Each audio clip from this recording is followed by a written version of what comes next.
Muito boa noite a todos. Eu sou a Marta Leal, sou embaixadora da Escola Azul na EB23 de Marinhais e membro do Clube do Mar da EB23 desde a sua fundação.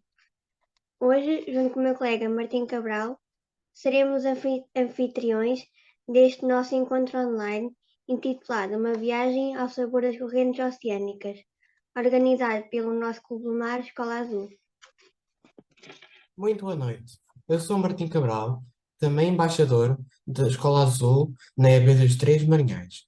E tal como a Marta, membro do nosso Clube do Mar desde a sua formação, este nosso webinar está integrado no projeto. Será a última viagem de Bill? Uma tartaruga marinha, que é a nossa mascote, que representa todos os animais marinhos que sofrem dos efeitos da poluição dos oceanos e do ghost fishing. Bill viaja pelo oceano ao sabor das correntes marítimas, tendo como companhia de viagem um dos seus maiores inimigos, o plástico marítimo. Para conhecer as correntes marinhas, um dos maiores sistemas de transporte do planeta Terra e a sua importância para a vida e clima, hoje temos o oceanógrafo Tiago Serpa, tem 23 anos e nasceu na Ilha do Faial, nos Açores. Concluí em 2021 a licenciatura em Ciências do Mar na Universidade de Aveiro, com foco na vertente da oceanografia. Crescer ao pé do mar e ter feito vela desde os 8 anos de idade ajudou o Tiago a perceber que queria conhecer melhor o oceano. Começou a dar treinos de vela no Clube Naval da Horta aos 15 anos e, com 19, começou a trabalhar como skipper no Centro de Mergulho Norbert Dyer. Tiago Serpa está atualmente a concluir o mestrado em Sistemas Marinhos e Costeiros na Universidade do Algarve. Tendo a sua tese sobre vórtices oceânicos, começou também este ano um estágio de investigação na Universidade dos Açores, Departamento de Oceanografia e Pescas, onde se encontra agora como colaborador do Instituto de Investigação Oceanos. Essa palestra terá a duração de aproximadamente 40 minutos, havendo, após a apresentação do oceanógrafo Tiago Serpa, um momento de 15 minutos para os participantes poderem colocar questões. Estando na plataforma Zoom e apenas com 40 minutos por sessão, se este tempo terminar, voltaremos a entrar pelo mesmo link. Antes de passar a palavra para a cidade da Horta, nos Açores, temos connosco a senhora diretora do Agrupamento de Escolas Marinhais, professora Isidora Saramago, também ela uma amante do mar e do nosso clube. Começamos por dar-lhe a palavra. Obrigada, Marta e Martim. Boa tarde a todos. Como todos sabemos, hoje assinala-se um dia muito importante, que é o Dia Nacional do Mar, e cá estamos nós juntos, e eu quero agradecer o convite que me endereçaram para fazer mais uma viagem convosco aqui no nosso clube. Quero, antes de mais, parabenizar aqui os nossos embaixadores pelo desafio que asseguraram e o papel tão importante que assumiram aqui no nosso clube, no Clube do Mar. Também agradecer ao Tiago por nos permitir, mais uma vez, viajar com ele aqui nestes temas tão importantes que são para nós e para o Clube do Mar. Uma boa sessão para todos.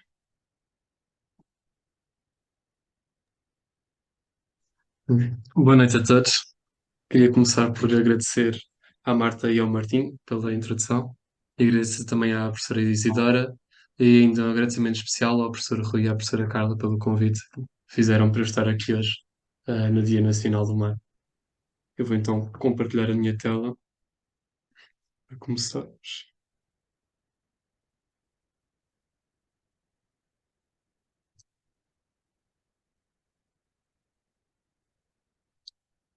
Ok, então, como a Marta e o Martim introduziram muito bem, a minha apresentação chama-se Uma Viagem ao Sabor das Correntes Oceânicas. E o que eu pretendo com isto é que vocês tenham uma compreensão melhor de como é que funciona este sistema muito dinâmico que é o nosso oceano. E vou já começar a dizer, se quiserem participar, estão à vontade. Eu vou colocar algumas questões ao longo da apresentação. Se quiserem interromper, estão à vontade, ou mesmo só com algumas, não sei como chamar agora, as emoções do Zoom, estão à vontade, ok? E queria então abrir com uma questão que é: será que o nosso oceano está bem misturado? E o que eu quero dizer com isto e por isto preciso introduzir dois contextos, que é, será que o nosso oceano é homogéneo ou heterogéneo? Portanto, quando falamos de uma mistura, podem pensar, por exemplo, se quiserem fazer um leite com chocolate. Vão primeiro pôr o leite numa caneca, se calhar aquecê-lo um bocadinho e depois adicionar o leite em pó. Quando vocês adicionam o leite em pó, vocês têm uma mistura heterogénea, ou seja, vocês conseguem distinguir o leite do chocolate em pó na caneca. Só depois de colocarem a colher e agitarem bem é que vocês têm uma mistura homogénea, em que têm o leite com chocolate e não conseguem distinguir o leite do chocolate em pó. E a minha questão é esta: será que vocês acham que o oceano, em todo ele, sabendo que a profundidade média dos oceanos é 4.000 metros, será que todo ele está bem misturado? Ou será que é mais heterogéneo e temos diferentes camadas diferentes? O que é que vocês acham? Há diferentes camadas, diferentes camadas. Diferentes camadas. Um bom palpite. Então, a minha segunda questão é: quais são os parâmetros físicos mais importantes no oceano? E se vocês não souberem bem para onde pegar, podemos pensar, por exemplo, nos vossos sentidos. Temos 5 sentidos: visão, audição, olfato, paladar, tato. E sinto que me está a faltar uma. Visão, audição, cheiro, paladar e tato, exatamente. E a partir daqui podemos ter várias tentativas, podemos ver qual é a cor do oceano, como é que o oceano cheira, qual é os sons que o oceano faz, qual é o gosto que o oceano tem. E se tocarmos, portanto, estamos na praia, pomos o pé, conseguimos perceber se a temperatura está mais quente ou mais fria. E é daqui que partem alguns dos parâmetros mais importantes, que é a salinidade. Neste caso, por exemplo, a mim acontece imensas vezes, às vezes estou a nadar sem querer, engulo água e é bastante salgada. E esta salinidade traduz-se com a quantidade de sais dissolvidos na água. Para vocês terem noção, a salinidade média dos oceanos é cerca de 35 gramas por quilograma. O que é que isto quer dizer? Por cada quilograma de água, se estivermos a falar em água pura, é cerca de 1 litro, é água salgada, entanto, mas por cada quilograma de água temos 35 gramas de sais dissolvidos. E estes, quando estamos a falar em salinidade, não estamos só a falar do clássico sal de cozinha, também conhecido como cloreto de sódio, apesar deste contribuir com mais de 80% da salinidade dos oceanos. Mas também temos outros como o magnésio, o enxofre, o cálcio, o potássio, o ferro, entre outros importantes. E outros parâmetros muito importante é a temperatura. E a temperatura dá-nos a indicação do estado da água. Portanto, nós temos que a água entre os 0 e os 100 graus vai estar no estado líquido, abaixo dos 0 graus, se estamos a falar em água pura, vai congelar, passar para o estado sólido, acima dos 100 graus vai evaporar, passar para o estado gasoso. Portanto, a temperatura é um indicador muito importante. E com estes dois parâmetros, nós conseguimos calcular um outro também muito importante, que é a densidade. Eu aqui trouxe uma imagem para vocês terem noção, vocês devem saber que se puserem num copo azeite e água, ele não se vai mostrar, mas o azeite, como é menos denso, vai estar por cima e a água vai estar por baixo. Mesmo que vocês ponham primeiro o azeite no copo e depois a água, o azeite vai vir para cima e a água vai passar para baixo porque a água é mais densa. Para vocês perceberem um bocadinho melhor, até mesmo a resposta do Martim de que o oceano está dividido em camadas, aparece aqui um pequeno vídeo, é da Universidade de Liverpool. O vídeo está em inglês, mas eu vou explicar o que é que está aqui a acontecer. Esta experiência vai consistir em mostrar o que é que acontece se introduzirmos uma massa de água intermédia, ou seja, podem ter, por exemplo, o caso do Mediterrâneo. A água no Mediterrâneo é muito mais salgada e mais quente. E quando ela entra no Oceano Atlântico, pelo Estreito de Gibraltar, que é aquele canal que divide a Península Ibérica da África, como a água do Mediterrâneo é muito mais salgada, é mais densa, vai começar a afundar e a afundar e a afundar, até que vai chegar a cerca de 1.000 metros de profundidade. E quando chega aos 1.000 metros, ela começa, entre aspas, a boiar. Porquê? Porque a água que está por baixo do Atlântico é tão fria que consegue ser mais densa do que a água do Mediterrâneo. Então ela vai estar a flutuar a cerca de 1.000 metros de profundidade, com água menos densa do Atlântico por cima, mais quente, e água mais densa por baixo, porque é mais fria. Então o que é que nós temos aqui? Nós temos um tanque. E, antes desta experiência, o que este senhor fez foi ele colocou água mais salgada no fundo do tanque e água doce na parte de cima do tanque.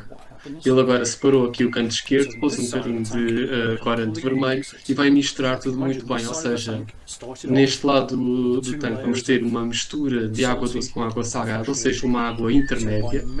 Do lado direito do tanque temos por baixo água salgada e por cima água doce.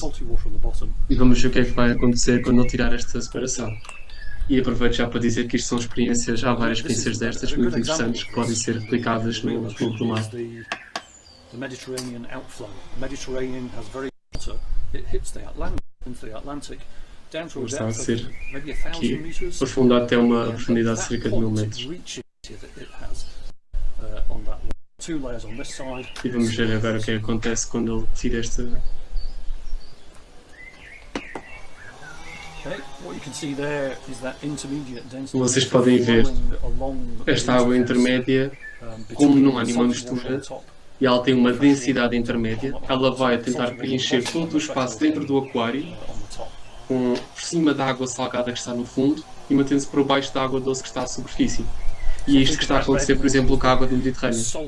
Ela entra, por ser de Gibraltar, desce até encontrar uma densidade e preenche na horizontal todo aquele espaço que está ali. E, portanto, o Martim está a dizer muito bem, o oceano está dividido em camadas e tem essencialmente 4 camadas. Temos por cima uma camada mais quente, onde podemos encontrar, por exemplo, a corrente do Golfo, que é muito falado, mais quente e salina.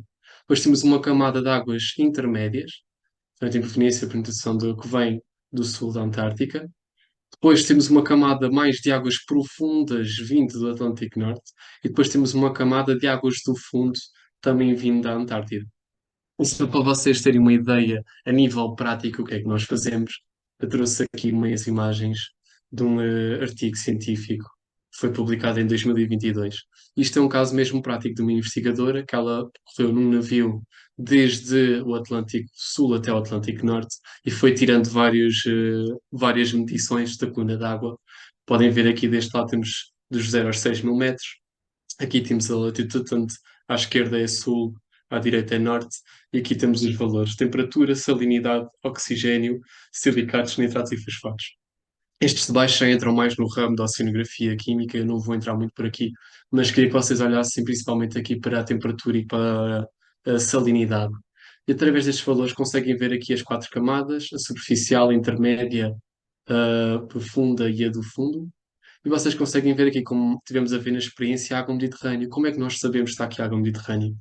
Porque se virem aqui na zona dos 1000 metros, contamos aqui no norte, temos salinidades na ordem dos 36, 36,5, e disse que a água do oceano era em média 35, podem ver que varia mais ou menos entre 34 e 37. Aqui a 1000 metros de profundidade temos 36 graus, temos 36 gramas por quilograma de salinidade, enquanto que no Atlântico Sul temos 34, mais ou menos. E na temperatura a mesma coisa, a 1000 metros de profundidade, do lado sul temos cerca de 5 graus de temperatura, enquanto no lado norte temos cerca de 10 graus de temperatura. E isto é assim que nós sabemos que nesta zona, no Atlântico Norte, temos água do Mediterrâneo e através deste método conseguimos também saber outras águas. Aqui intermédias temos água do Labrador, Islândia e Escócia, águas da Dinamarca. No fundo temos águas da Antártida. Aqui também na camada intermédia águas da Antártida. E é assim que nós obtemos esta informação. Isto leva-nos a uma circulação muito importante, que é a circulação termoalina. Se calhar alguns de vocês já devem ter ouvido falar, que vem do termo termo, que é de calor, e alina, que representa sal. E portanto o que nós temos aqui, se constantemente a acontecer no nosso oceano, é temos águas quentes na superfície, a circular. Quando chegam aqui ao Atlântico Norte, devido ao arrefecimento de temperatura muito fria que temos nestas zonas, elas perdem calor para o ambiente, a temperatura das águas diminui e elas afundam, porque aumentam de densidade. Quando a temperatura baixa, aumenta a densidade, elas vão para o fundo e viajam pelo fundo. Depois, quando chegam a pontos como, por exemplo, no Oceano Índico ou no Oceano Pacífico, a água que está por cima delas é mais densa, então elas trocam de posições. A água mais densa vai para o fundo e estas águas vêm para a superfície, o que nós chamamos aflorar, quando elas sobem. E para vocês terem noção, uma partícula de água, para dar a volta a este circuito todo, demora centenas de anos ou até cerca de 1000 anos a dar uma volta completa. Ficando um bocadinho no caso mais específico do Oceano Atlântico, temos aqui uma representação um pouco mais rigorosa, em que podemos ver, por exemplo, aqui a corrente do Golfo, que faz parte da circulação termoalina.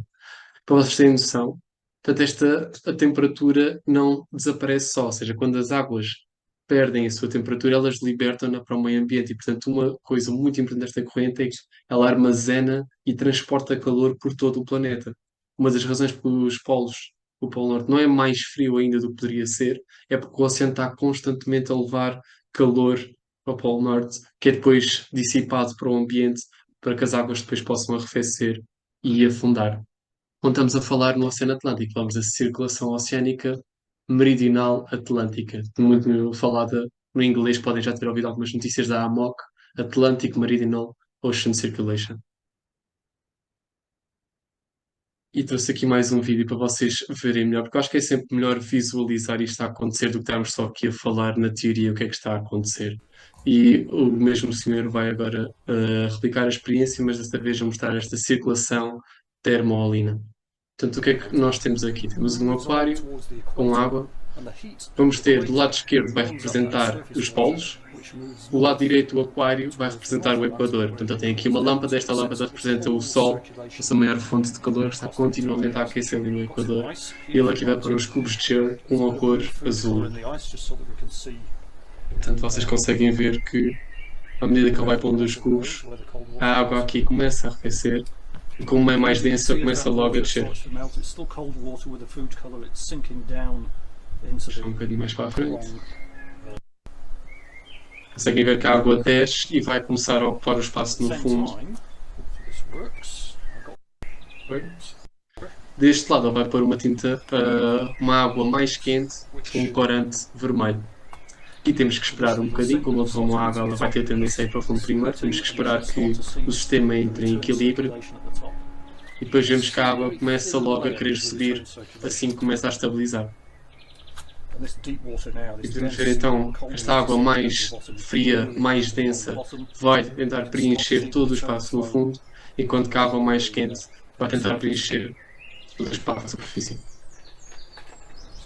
E temos a água que estava no aquário, que vai ser uma água intermédia e vai ocupar o espaço no meio.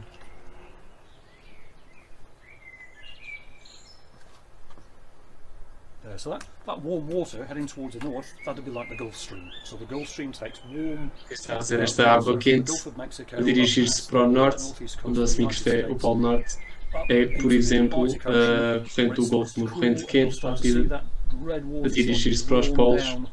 E agora podemos ver que assim que esta água quente chega ao Polo Norte, ao entrar em contato com o gelo, arrefece e começa a afundar. Enquanto que aqui a água fria está a começar a aflorar, a vir à superfície do outro lado. E é claro que isto é um aquário, portanto eventualmente o gelo vai derreter. E acho que esta lâmpada não é forte o suficiente para realmente aquecer esta zona. Mas se pensarem a nível do nosso planeta, temos constantemente gelo formado no Polo Norte, constantemente o Sol a aquecer o Equador. Portanto isto é um sistema que está sempre a fazer circular água por todo o nosso planeta. And one of the reasons why it's so important is that this cold water, as this water becomes very cold in the Arctic, cold water holds more gas. Ele aqui está a falar algumas das outras importâncias desta circulação a nível, podemos falar muito na parte do dióxido de carbono que levamos à atmosfera, mas temos que pensar que esse dióxido de carbono também pode ser absorvido pelos oceanos e acaba por ser levado também nestes sistemas, ou seja, o dióxido de carbono que está a ser observado, os parâmetros, pode ser introduzido nesta corrente termoalina e está neste momento a viajar por todo o planeta e só daqui a centenas de anos, ou se tem 1000 anos, é que vai voltar a entrar em contacto com a atmosfera. E até agora, então, temos estado a falar mais a nível dos movimentos verticais na coluna d'água, e agora queria-vos falar também na parte superfície, na camada mais superficial da coluna d'água, o que é que está a acontecer. Portanto, já vimos que temos a corrente do Golfo, que também faz parte da circulação termoalina. Esta corrente passa aqui junto à costa este do continente norte-americano, vai subindo a norte, nordeste, depois, quando chega aqui a meio da dorsal, separa-se, continua para norte com uma corrente do Atlântico Norte e tem uma outra parte que segue para este com uma corrente dos Açores. Passa aqui, chama-se corrente dos Açores, mas na realidade passa um pouco a sul dos Açores, que vai fazer a ligação depois com a corrente das Canárias. Ela aqui está representada numa curva, mas atenção, isto é um modelo representativo. Na realidade, a corrente das Canárias transporta mais a água mais ou menos num sentido paralelo aqui à costa africana e faz a ligação depois com a corrente norte equatorial, que é uma corrente que faz a água passar desde a África até a América Central. Depois temos a corrente das Antilhas, que vai fazer a ligação com a corrente norte equatorial com a corrente do Golfo. E temos este sistema constantemente a circular. Num caso mais prático, imaginemos que temos uma tartaruga aqui na Flórida, Caribe, nos Açores. que é que ela tem que fazer? Ela tem que entrar na corrente do Golfo, viajar na corrente do Golfo até este bocadinho. Este bocadinho entra aqui pela direita na corrente dos Açores. Quando chega aqui, sai da corrente e ela está nos Açores. A tartaruga, querendo voltar para a Flórida, tem que entrar outra vez na corrente dos Açores, da corrente dos Açores passar para a corrente das Canárias, que por sua vez vai depois para a corrente norte equatorial, corrente das Antilhas, e quando entrar aqui entre a corrente das Antilhas e a corrente do Golfo, tem que sair e já está outra vez na Flórida. Para vocês verem aqui um bocadinho, todo este sistema, para já, é o giro subtropical do Atlântico Norte. Existe um no Atlântico Norte, no Atlântico Sul, e existe outros dois no Pacífico Norte e no Pacífico Sul. Mas eles funcionam desta forma, portanto, no Atlântico Norte roda no sentido dos ponteiros do relógio, no Atlântico Sul vai rodar no sentido contrário aos ponteiros do relógio, porque a corrente sul equatorial também vai transportar de este para oeste. E no Pacífico, a mesma coisa. Para vocês perceberem melhor como é que uma coisa se interliga com a outra, esta imagem, podem ver aqui a circulação termoalina, a vir por aqui, temos a corrente do Golfo, segue depois para norte, e a separação que depois leva a recircular e que se transforma depois no giro subtropical do Atlântico Norte. Ou seja, isto está tudo a acontecer ao mesmo tempo. São várias correntes, vários fluxos que estão a acontecer ao mesmo tempo. E por último, eu trouxe aqui um vídeo que não sei, muitos de vocês estão capazes de reconhecer, e que é uma representação de como é que os seres vivos podem utilizar estas correntes.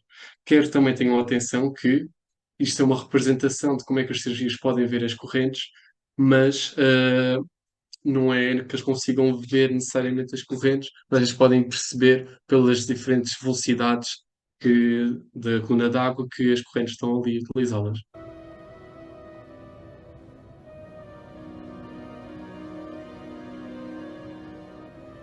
Irmão. Irmão. Concentra, irmão. Irmão. Tá vivo! E aí, irmão? O que aconteceu? Ah, eu vi tudo, irmão. Primeiro tu ficou tipo... Aí a gente ficou tipo... E aí tu ficou tipo... Do que você tá falando? De tu, mini brother. Arrepiando aquelas águas vivas. Tu tocou mal terror, irmãozinho. De calma. Ai, minha barriga. Oh. Ô, irmão, não chama o Raul no casco não, falou? Na moral. Ah, seu tartaruga. Ô, irmão, seu tartaruga é o meu velho. Meu nome é Crush. Crush? Jura? Tá bem, Crush. Eu tenho que chegar na corrente leste australiana, CLA. A corrente que eles estão a falar fica no Pacífico, mas o conceito é o mesmo para o Atlântico.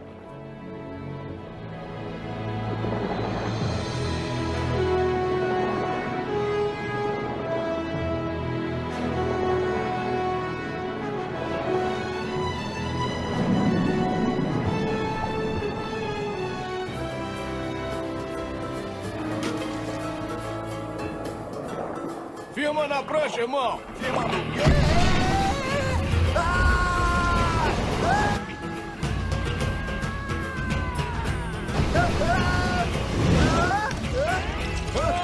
Só gás! Só gás!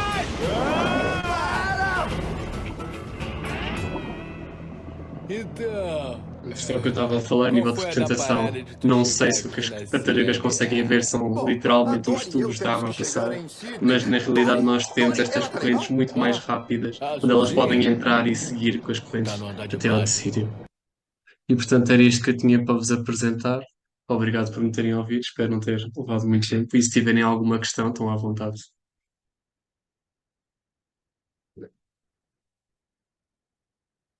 Os animais utilizam essas correntes para se moverem melhor? Sim. É como eu estava ali a explicar há pouco, por exemplo, no caso da tartaruga, uma tartaruga que esteja na Flórida, nos Estados Unidos, se quiser vir até aos Açores, as tartarugas conseguem nadar rápido, mas ainda é muito cansativo para elas se tiverem que nadar desde os Estados Unidos até aos Açores, que fica aqui no meio do Atlântico. Até posso partilhar outra vez, para vocês estarem a ver. Então, as Agora, correntes ajudam a sim, porque, por exemplo, a corrente do Golfo em específico pode atingir velocidades de 1 metro por segundo. que são cerca de 3,6 quilómetros por hora, pode parecer pouco, mas teres ali um canal é como estás no aeroporto, por exemplo, e tens aquelas passadeiras que estão continuamente a andar mais depressa e tu queres chegar mais depressa do que as outras pessoas. Entras ali e tens uma corrente a andar a 3,6 quilómetros por hora que te está a levar para o sítio onde tu queres ir. E quando chegares ao sítio, sais da corrente e estás lá. Para elas é muito mais fácil porque poupam muita energia. Ok, obrigado. Ok, temos o Martim com uma pergunta. Pergunta. Em relação ao aumento da temperatura do mar, atividades do mar, climáticas, acha que é possível reverter a situação em relação ao aumento da temperatura? Se haverá alguma solução nisso? A nível de soluções é um bocadinho mais complicado. Agora assim, de repente, não tenho nenhuma solução para te dar, mas sim, isto pode ser muito influenciado. Como estamos aqui a ver, esta circulação de que eu estou aqui a falar depende muito. Eu não sei, eu estou a partilhar agora, não estou? Não. Esta circulação depende muito das diferenças de temperatura e de salinidade. E, portanto, quanto menos gelo tiver aqui nos polos, menor a diferença de temperatura e mais lenta vai ser esta circulação. Ou seja, isto depende muito, quanto maior a diferença entre o Equador e os polos, mais rápido esta corrente vai circular. Se o planeta todo começar a aquecer muito, esta diferença não vai ser tão grande e esta corrente vai começar a abrandar. E isso pode ter causas muito graves para a forma como o nosso planeta funciona, que isto é um estado natural do planeta, está constantemente a circular. E depois temos todo o problema do gelo também. Quanto a soluções, isso é todo um outro tema. Não sei se respondi à tua pergunta. Sim, Eduardo Praz. Acerca dos motivos que levam, por exemplo, a estas correntes. Os motivos que levam, desculpa, eu estou a ouvir um pouco mal.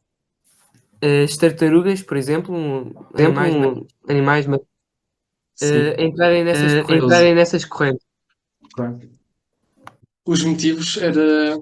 Pronto, isto até já entra mais no ramo da biologia, portanto, não sei se depois a Joana vai querer dizer mais uma coisa sobre isto, mas elas têm as suas razões para migrar, seja por uma questão de alimentação, às vezes, por vezes elas têm um local que é mais apropriado para elas procriarem, mas têm um outro local que é mais apropriado para elas se alimentarem. Então elas têm que se deslocar estas grandes distâncias consoante, às vezes, a fase do ano, por exemplo, onde elas estão. Obrigado. Queria aproveitar também para dizer já agora que temos dois oceanógrafos neste momento aqui na sala. Temos também a professora Ana Martins, que foi a minha orientadora da tese de mestrado, é a coordenadora do Departamento de Oceanografia e Pesca da Universidade dos Açores. Também já trabalhou muito aqui. Não sei se a professora conseguiu ver parte da apresentação ou não, se disse alguma asneira ou não. E se a professora quiser dar também algum contributo. Boa noite, professora. Tiago, olá, tudo bem? Tiago, não estava à espera desta. Eu lastimo que eu estive a dar uma aula agora e acabei mais tarde. Não vi a tua apresentação, mas já vi algumas das perguntas que achei muito interessantes e vou estar calada a ouvir. Tá. És tu que tens que responder hoje. Eu acho que o Martim estava a pedir uma pergunta. sim. No mundo inteiro, apenas existem essas correntes marítimas que mostrou. Apenas essa volta o mundo inteiro dá só é mesmo essa.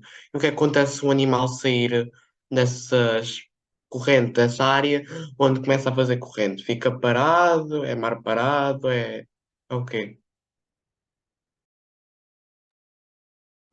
Quanto à primeira pergunta, não são estas as únicas correntes que existem.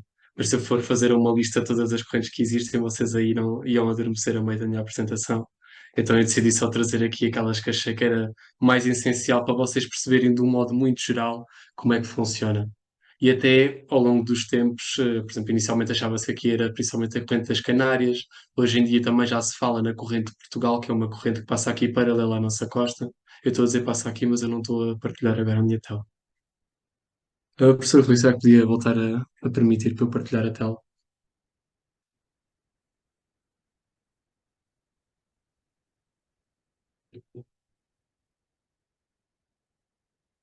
Ok. Estavas a mostrar aqui, paralela à costa de Portugal, agora também já se fala na corrente de Portugal, flui aqui paralelamente à costa, e temos muitas outras.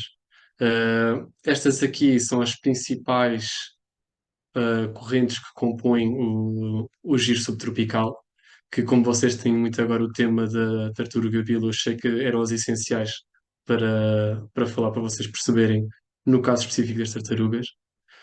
Mas é claro que há muitas outras correntes. E contra a outra parte, os animais ficarem parados, assim, também temos que pensar que primeiro depende dos animais que estamos a falar, não é? Os animais têm diferentes níveis de capacidade de locomoção. Ou seja, uma coisa é falarmos a velocidade a que uma tartaruga consegue nadar, outra coisa é a velocidade a que uma baleia consegue nadar, que é diferente da velocidade a que um tubarão ou um golfinho consegue nadar. Se calhar, por exemplo, as baleias fazem migrações enormes e não dependem tanto destas correntes porque têm uma capacidade de se transportarem muito superior às tartarugas. As tartarugas, como se calhar são nadadoras mais lentas comparadas com uma baleia, já dependem mais destas correntes se precisarem de atravessar grandes distâncias. Ok? Quanto aos outros oceanos, temos também, como estava a dizer, a nível destes giros assim, temos no Atlântico, no Pacífico e também no Índico. E depois tens sistemas de correntes mais pequenos e localizados, como o que eu estava a falar aqui, por exemplo, da corrente de Portugal, que já depende também de outros fatores.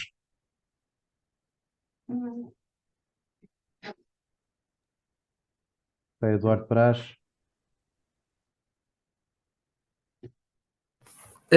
A profundidade dos oceanos é mais estudada na parte da oceanografia ou é mais para o ramo da biologia marinha?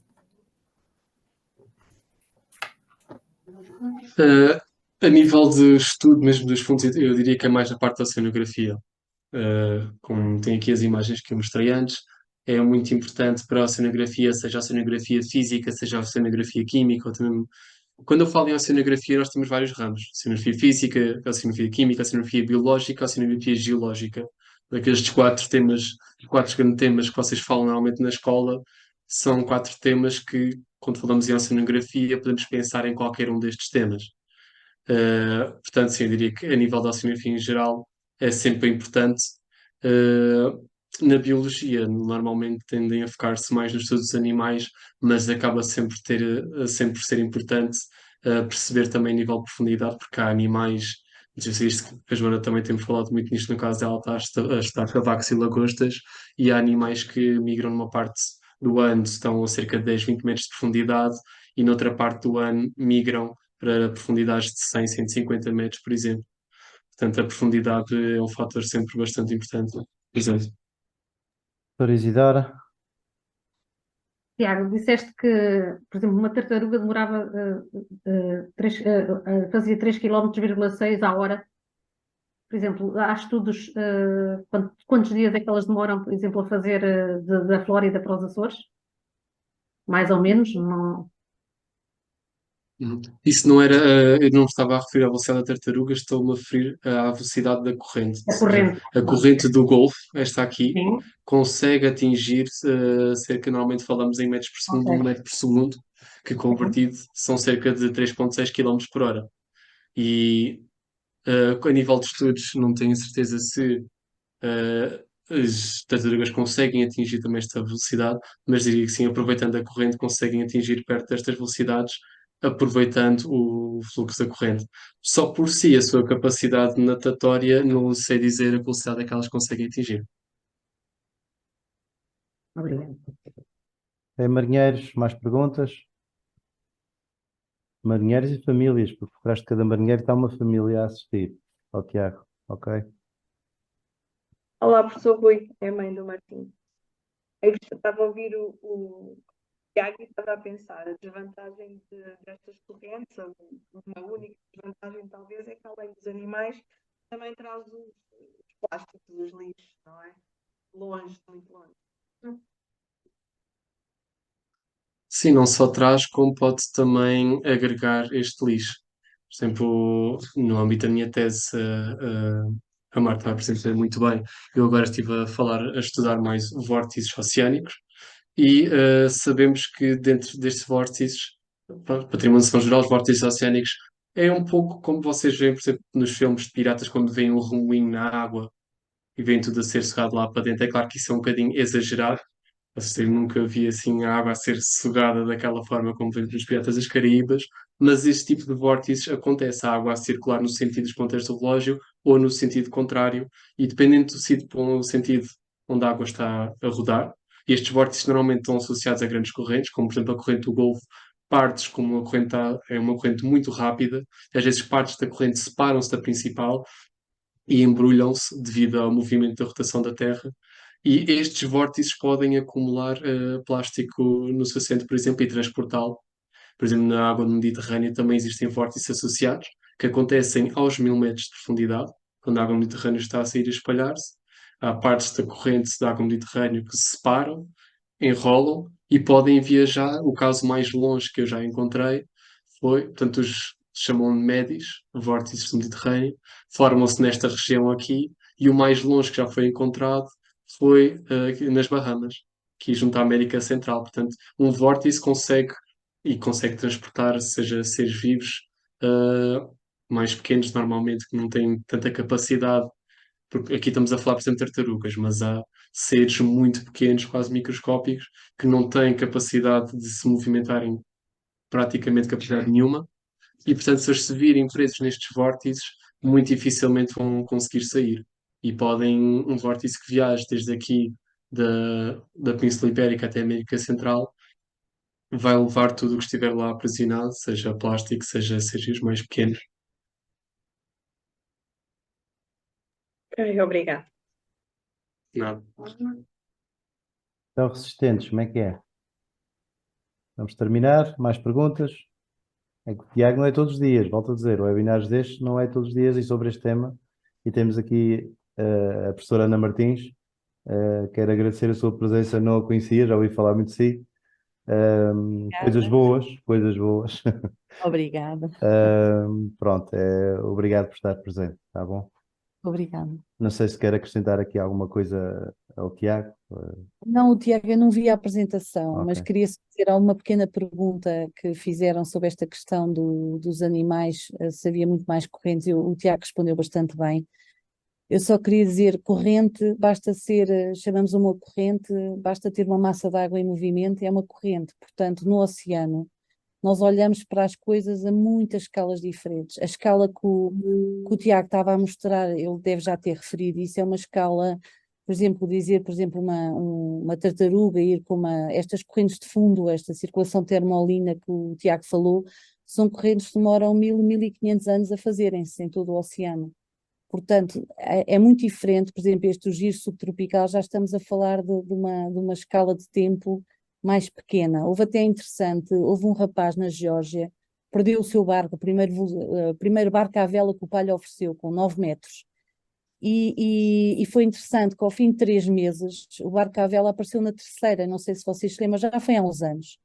Mas o barco vinha à deriva completamente, era um barco à vela, e o moço perdeu no banco da Geórgia, portanto, à saída ali da corrente do Golfo, e foi interessante que em 3 meses estava na terceira. Portanto, são muitas vezes estes acontecimentos. Houve também acontecimentos muito giros com sapatos da Nike, houve um acidente no Pacífico muito interessante, em que um barco à vela, um barco bastante grande, um navio bastante grande, perdeu os contentores todos, e foram para o mar sapatos Nike novinhos, em folha.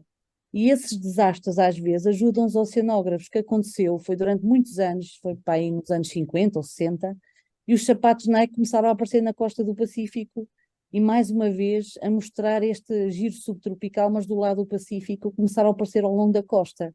Também um acidente muito conhecido, com também um barco grande de transporte chinês, tinha patinhos de borracha. Aqueles patinhos fofinhos, amarelos, para os bebés brincarem, e aquilo foram milhares de patinhos para o mar. E começaram a aparecer os patinhos também nas costas, e os oceanógrafos aproveitam muitas vezes estes desastres, digamos, ecológicos, mas também para perceber como é que funcionam as correntes. Portanto, há muitas correntes de pequena escala, de média escala, de larga escala e muito larga escala, que foi esta corrente que o Tiago mostrou. Mas é muito interessante porque são fenómenos completamente diferentes e, portanto, o Tiago estava a dizer, e bem, se fosse dizer as correntes que existem no oceano nunca mais acabava. mas permite-nos a nós, na área da oceanografia, perceber também como é que as coisas funcionam. E dos animais, micro-organismos pequeninos que são apanhados nestes vórtices, às vezes há animais que têm mecanismos muito interessantes para lutarem contra isto. Por exemplo, um camarão consegue aproveitar as marés para entrar, vem com a maré, desce ao fundo, alimenta-se e aproveita o retorno da maré para voltar para onde estava. Portanto, os animais são também muito inteligentes e às vezes conseguem, de alguma maneira, também aproveitar estas correntes, e mais pequenas, para fazer o seu ciclo de vida. Portanto, isto é um never-ending story, isto é muito interessante, e há fenómenos muito giros no oceano. E qualquer dia o Tiago pode-vos contar como é que o som no oceano está relacionado com os extraterrestres. Essa é outra, Tiago. Ainda vamos chegar lá, professor. Um dia de cada Ah, vez. e pronto, mas hoje é o Tiago que está a apresentar e obrigada já agora também, obrigada por este momento. Obrigado pela presença. Assim, é como a professora está a dizer, isto há muitas. E mesmo eu lembro de Norberto estar a contar histórias de aparecer carteiras que vieram dar à costa e várias outras coisas. Por exemplo, uma carteira, quando foram a ver, a identificação era de uma pessoa qualquer dos Estados Unidos. Perdeu a carteira e a carteira, muito provavelmente, veio à deriva de alguma forma e veio parar aos Açores. E nós sabemos que ela veio parar aos Açores devido a esta corrente que aqui está. E depois é claro que no caso das tartarugas, elas têm capacidade para elas próprias saírem da corrente e ficarem nos Açores. Depois há uma série de outros fenómenos, como está a falar, desde de vórtices ou outros tipos de massas de água em movimento, que podem fazer, seja pequenos seres ou pequenos objetos saírem destas grandes correntes e irem para as nossas costas ou outro sítio qualquer. Então, mais recente tivemos uma plataforma daquelas plataformas flutuantes, onde os barcos se podem amarrar nas marinas. Tivemos uma a passar ao largo da Terceira. Nunca percebemos bem de onde é que ela foi, também ninguém se acusou, mas terá sido provavelmente algum sítio nos Estados Unidos. Pelo menos aqui dos Açores não parecia ser. Esqueceste de dizer, Tiago, que essa plataforma tinha 60 metros de comprimento e tu foste buscar imagens de satélite e conseguiste ver ou prever onde é que a plataforma poderia ir, e isto é uma plataforma muito perigosa para a navegação. Portanto, o Tiago foi buscar imagens de satélite para ver onde é que estavam esses vórtices e potencialmente onde é que poderia ir essa plataforma. Portanto, a Marinha estava tudo aflito, não sabia o que é que haviam de fazer à plataforma, isto foi há poucos meses, e realmente era um perigo para a navegação. Imagina, uma plataforma de 60 metros, baixinha, um navio grande, por exemplo, de noite não consegue ver e é um azar grande que pode acontecer. Exatamente. Por isso é que é importante também percebermos como é que estes ciclos funcionam, pelo menos os essenciais que nós já conhecemos, quanto mais percebermos sobre eles, quanto melhor os compreendermos, melhor podemos responder a este tipo de acontecimentos.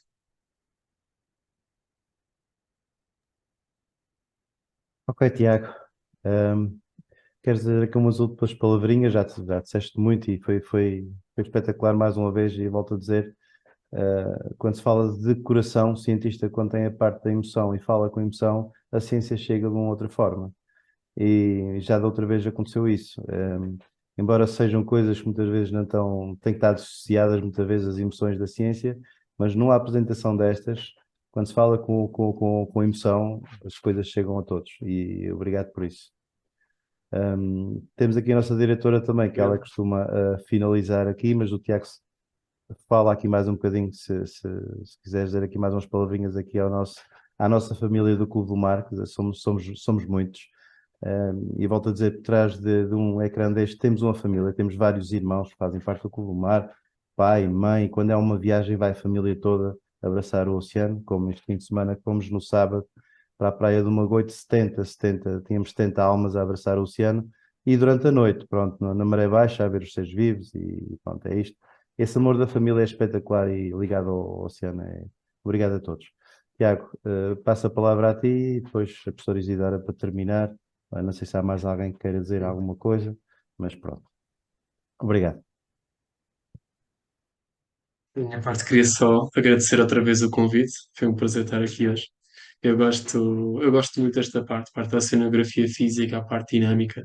Às vezes fazem alguma pergunta que eu percebo mais relacionada assim com a biologia ou alguma coisa que eu, por vezes, não sei responder tão bem, porque confesso, gosto de perceber biologia, mas não é algo que eu invisto tanto tempo como na parte física, portanto às vezes não sei bem como responder, porque na realidade estudar a oceanografia é saber-nos ajudar uns aos outros, porque um biólogo precisa de perceber sobre as correntes, que é uma parte mais física, um físico precisa de perceber sobre também um bocado de química, de o que é que está a acontecer ali dentro da água, é preciso também um geólogo para nos explicar como é que isto se relaciona com o fundo e, portanto, estudar oceanografia entra muito numa palavra que se fala muito, que é a multidisciplinaridade, e acabamos por depender muito uns dos outros. Não é só um físico ou só um biólogo que consegue uh, desvendar todos os mistérios dos oceanos, é preciso colaborarmos uns com os outros. E portanto, eu espero ter conseguido explicar o melhor possível. Peço desculpa, há uma coisa que eu não tenha conseguido explicar tão bem. E eu espero que continuem com esta motivação. Eu tive o prazer de conhecer muitos de vocês quando vieram aqui aos Açores, já o ano passado, se não me engano. E eu vi que tem um grupo muito bom de alunos dedicados e empenhados e com um grande amor pelo mar. E espero que continuem assim. Obrigado. Doutora Isidora. Muito obrigada, Tiago, pelo tema tão interessante e por todas as informações que nos transmitiste. Para mim, foi tudo praticamente novidade. Eu gosto muito do mar, como o professor já disse, e para mim é sempre muito bom ouvir todas as informações relativamente ao oceano. Agradecer também aos nossos embaixadores, à professora Carla e ao professor Rui da Rosa, pela oportunidade que nos deram em poder assistir a este webinar.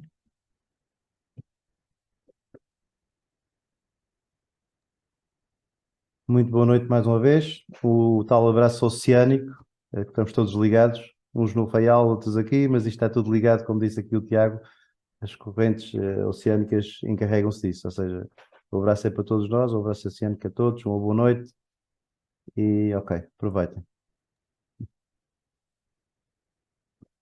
Boa noite. Boa noite a todos. Boa noite. Muito obrigado. Obrigado, Tiago, obrigado, professora Ana Martins. Boa noite. Obrigado, professora Isidora, mais uma vez. Obrigado aos professores, obrigado a cada família que podia estar a ver o futebol. Alguns pais, se calhar, estão aqui. Isso chama-se amor. Obrigado mais uma vez. Muito obrigada a todos. Obrigada. Até a próxima. Até a próxima. Adeus. Boa noite. Boa noite. Boa noite.